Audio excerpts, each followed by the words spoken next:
여러분, 안녕하십니까? 7월 10일 수요일 영상 새벽 기도회입니다.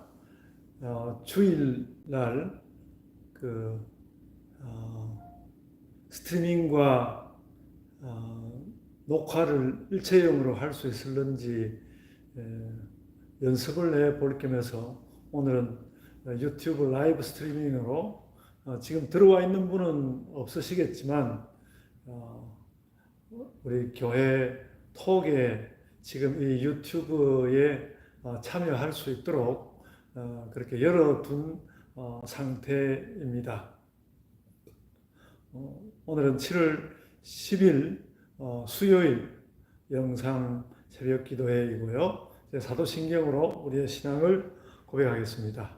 전능하사 천지를 만드신 하나님 아버지를 내가 믿사오며 그 외아들 우리 주 예수 그리스도를 믿사오니 이는 성령으로 잉태하사 동정녀 마리아에게 나시고 본디오 빌라도에게 고난을 받으사 십자가에 못 박혀 죽으시고 장사한 지 사흘 만에 죽은 자 가운데서 다시 살아나시며 하늘에 오르사 전능하신 하나님 우편에 앉아 계시다가 저희로서 산자와 죽은 자를 심판하러 오시리라.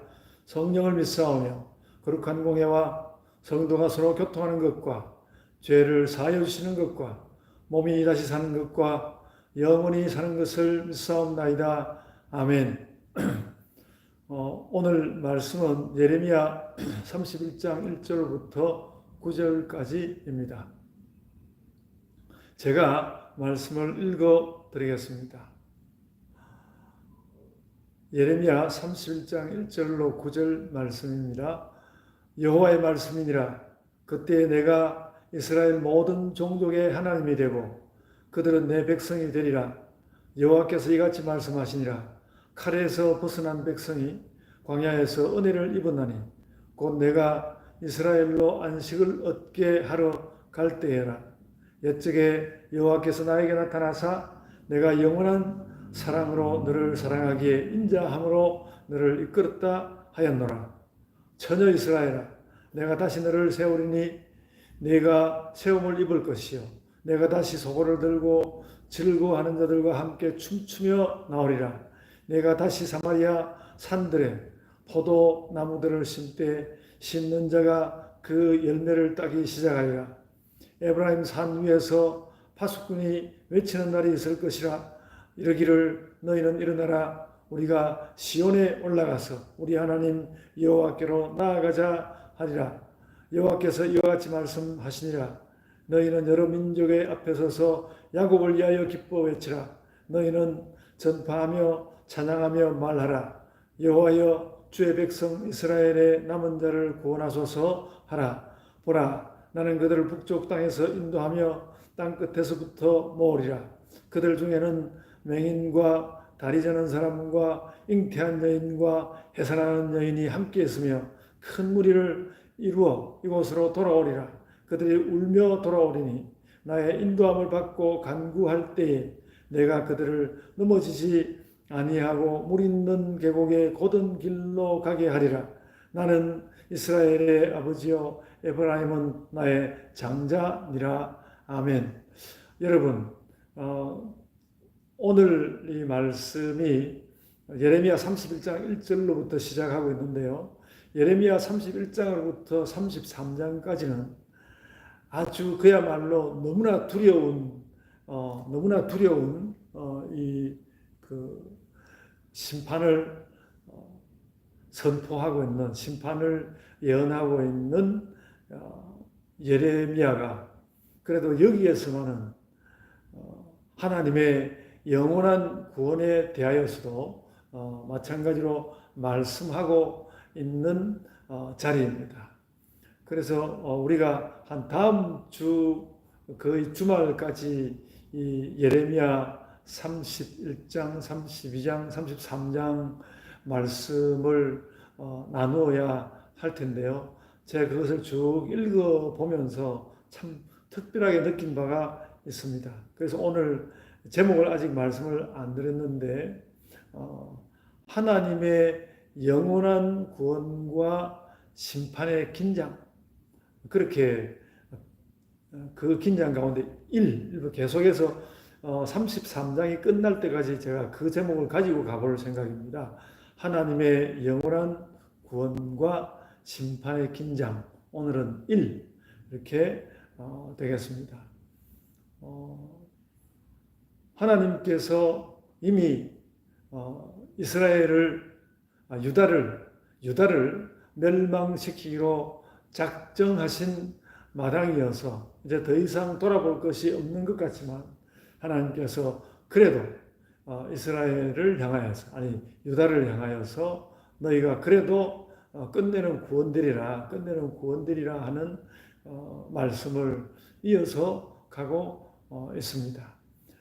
그런데 그러니까 많은 하나님의 그 심판의 말씀에도 불구하고 여기에서 31장으로부터 33장까지에서는 또다시 구원하시는 하나님. 물론 그 구원은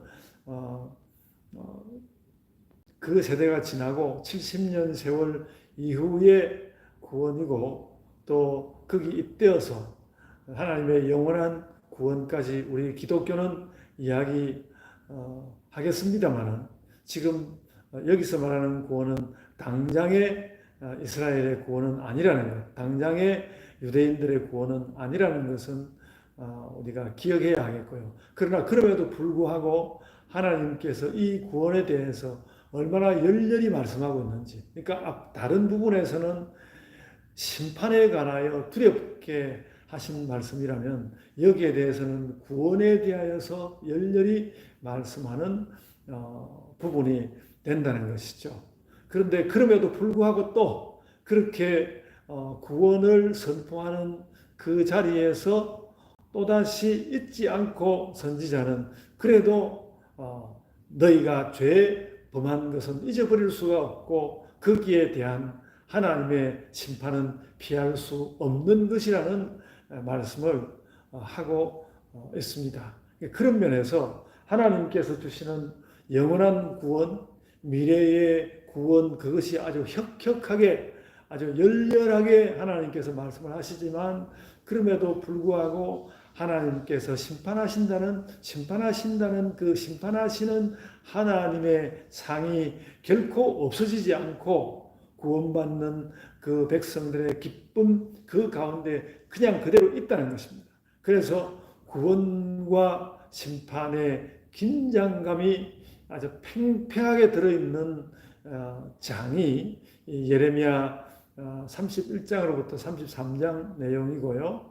성경이 원래 그런 특성을 가지고 있기는 하지만은 여기야말로 이 예레미야 31장으로부터 33장 이 말씀이야말로 그 두 사이에 팽팽한 긴장, 상대적으로 보면 구원이 많이 나와 있지만 그러나 결코 심판을 던져버리지 않은 그런 긴장감이 우리에게 보인다는 것이죠. 그것은 오늘날 우리 그리스도인들에게도 확인되어야 하는 부분이라고 생각합니다. 우리가 그리스도인이 되고 예수 그리스도를 통하여 우리가 구원받을 것을 확신하지만 그러나 그 구원이 있다고 하여서 우리의 죄짓고 잘못되고 하는 그런 것들이 그냥 아무것도 아닌 채로 널브러져 있고 그걸 뭐 어떻게 하든지 또 한 번 하나님께 용서를 구하기만 하면 다 될 것처럼 그렇게만 말하기는 어렵다는 것이죠. 그래서 사실 우리 기독교 초기에 그런 긴장감과 관련하여서 죄 짓는 것을 극도로 조심하고 세례를 받고 난 뒤에는 절대로 무슨 죄를 저지르면 안 된다라는 그런 교회의 상식적인 자세가 있었습니다. 오늘날은 뭐 그런 초대 교회의 과도한 긴장감, 죄와 관련한 과도한 긴장감을 찬동하지는 않지만 그럼에도 불구하고 기독교 교회가 그런 긴장감을 가지고 있었다는 것, 그것을 분명히 기억하고 또 우리도 그래서 그런 긴장 가운데서 죄를 저지르지 않으려고 하는 하나님의 심판에 대한 두려움을 한편 마음 가운데 가지면서 구원에 대한 그 구원하시는 은혜의 기쁨을 우리가 가지고 살아가는 것이 하나님을 믿는 신자의 원래적인 모습이다라고 말할 수 있겠습니다. 저는 예레미야 31장부터 33장 말씀 이번에 돌아보는 이것이 굉장히 그 하나님이 주시는 구원이 정말로 어떤 것인지를 깨닫는 데 있어서 아주 매우 의미 있는 장이라고 생각이 됩니다. 그렇게 이제 구원과 심판의 긴장을 말씀하는 이 말씀 가운데서 오늘 읽은 본문 예레미야 31장 1절로 9절 말씀에서는 특별히 하나님께서 원래 구원을 시작하실 때에 이스라엘 백성들을 향하여서 한 것이다. 그냥 남쪽 나라 작은 유대인들만이 아니라 원래 12지파였던 이스라엘을 구원하시고자 하였던 원래 하나님의 구원의 의지를 명백하게 다시 한번 확인합니다. 그래서 1절에도 보면 내가 이스라엘의 모든 종족의 하나님이 된다. 그렇게 이야기를 했고요. 그리고 또 2절에도 가서 보면 곧 내가 이스라엘로 안식을 얻게 하러 갈 때에 이렇게 이야기해서 이스라엘이란 말을 하고 있습니다. 그리고 4절에도 보면 전혀 이스라엘아 이렇게 유다만 부르는 것이 아니라 전체로서의 이스라엘을 부르고 있고요. 그러다 보니까 그 이스라엘 사람들이 생업을 힘썼던 사마리아라는 이름도 5절에서는 부르고 있습니다. 내가 다시 사마리아 산들의 포도나무들을 심때 이렇게 말씀하고 있고요. 그리고 그 사마리아 말하자면 사마리아에 살았던 이스라엘 족속들 가운데 대표적인 족속이고 가장 힘이 섰고 왕들도 났던 그 족속으로서 에브라임을 이야기하고 있습니다. 6절에 보면 에브라임 산 위에서 파수꾼이 외치는 날이 있을 것이라. 그러니까 그렇게 모든 것을 이스라엘까지 온전히 회복되는 날이 있을 것이다라고 이야기를 하고 있죠.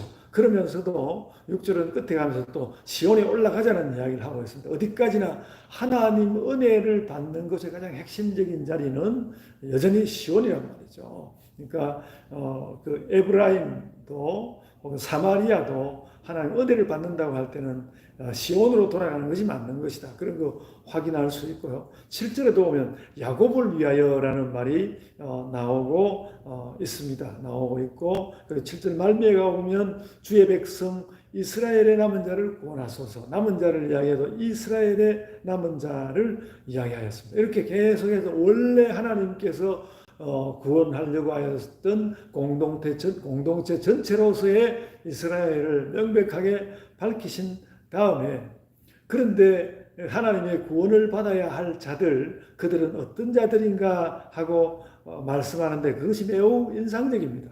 8절에 그 말씀을 하였는데 8절 중간쯤에요.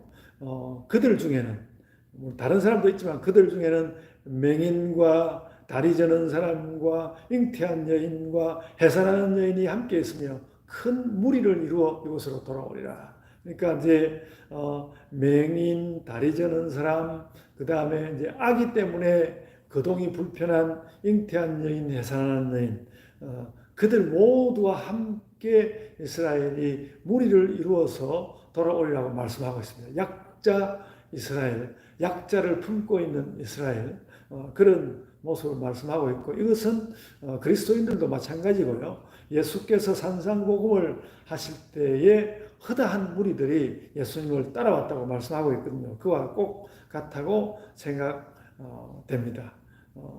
그러면서 그들을 어떻게 할 것인가 하면 그들이 울면서 돌아올 것이지만 나의 인도함을 받고 간구할 때에 하나님께 인도함을 받고 또 간구를 할 그때에는 그들을 넘어지지 아니하고 물이 있는 계곡의 곧은 길로 가게 하리라.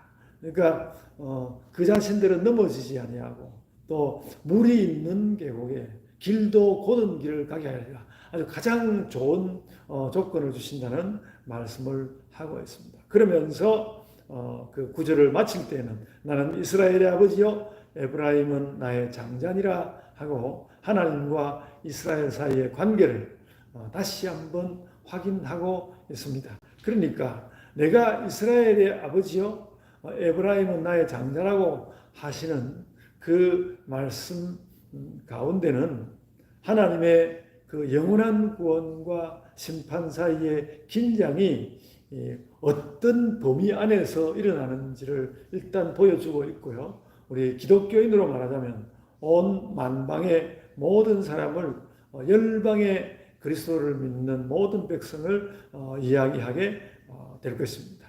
그리고 그리스도인들도 그런 면에서 예레미야가 예언하는 이스라엘과 다르지 않게 영원한 구원과 심판 사이에 긴장 가운데 있다는 것을 확인하면서 하나님의 은혜를 사모하는 것이 신자의 마땅한 바른 길이라고 생각이 됩니다. 이제 제가 기도하겠습니다.